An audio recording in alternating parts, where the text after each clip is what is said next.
Hello guys and welcome to episode number 7 of my Losc Lille career mode.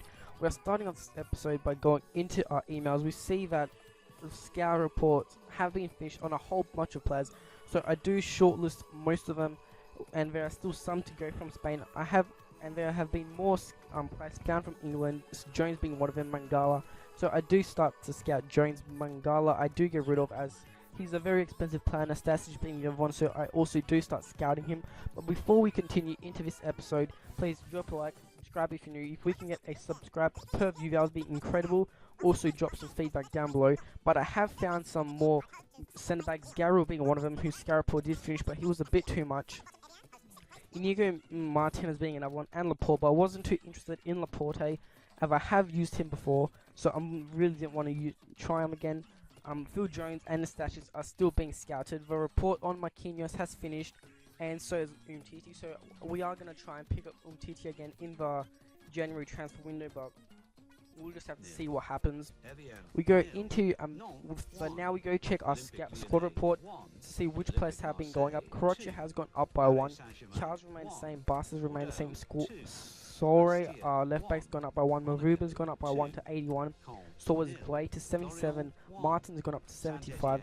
So was Rowe to 75. Ocampos has also gone up by 1 to 76.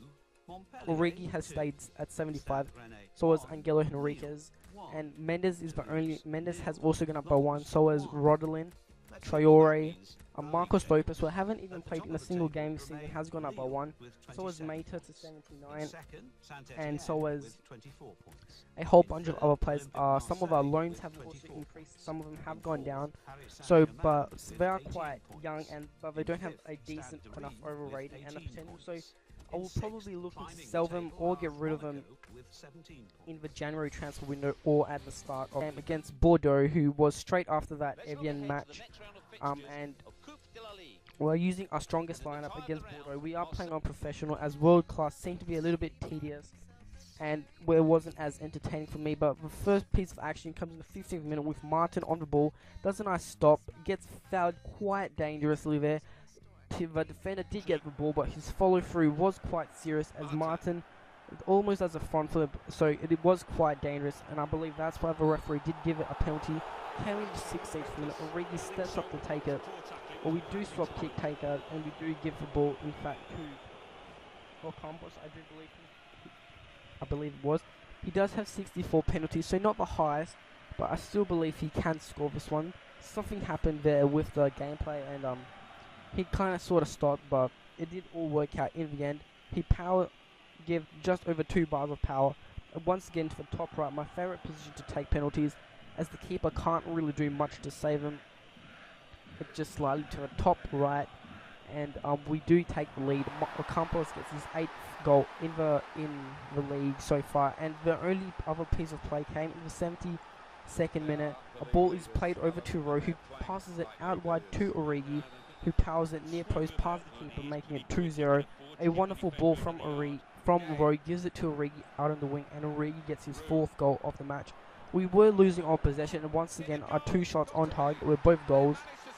Papa Sore was the man of the match for that match, and we do go into game against St. Evan. It is a home game, and for this one I'm playing on world-class difficulty, and in fact I'm going to be playing on 5 minutes, as 4 minutes on world-class was not enough time for me, as time seemed to fly by on world-class. So even if I was behind or a draw or equalizing, there wouldn't have been enough time.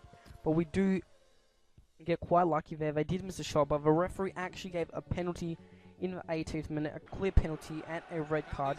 So the worst possible start for us. I didn't realise that what my defender was doing, but the wrong player was switched on, and he did tackle from behind after he kicked the ball.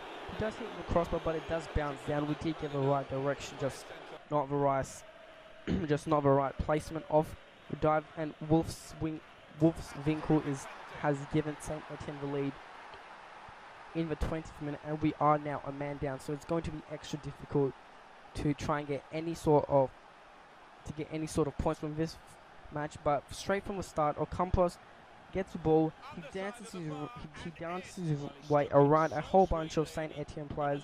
He does get past 2 defenders in the end, and then once again powers it through past the keeper in the far left corner.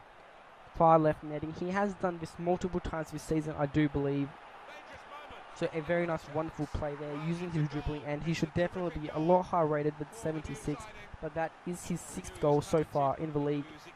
So a very nice signing for us, and that is how a match, another draw, another 1-1 draw on world difficulty.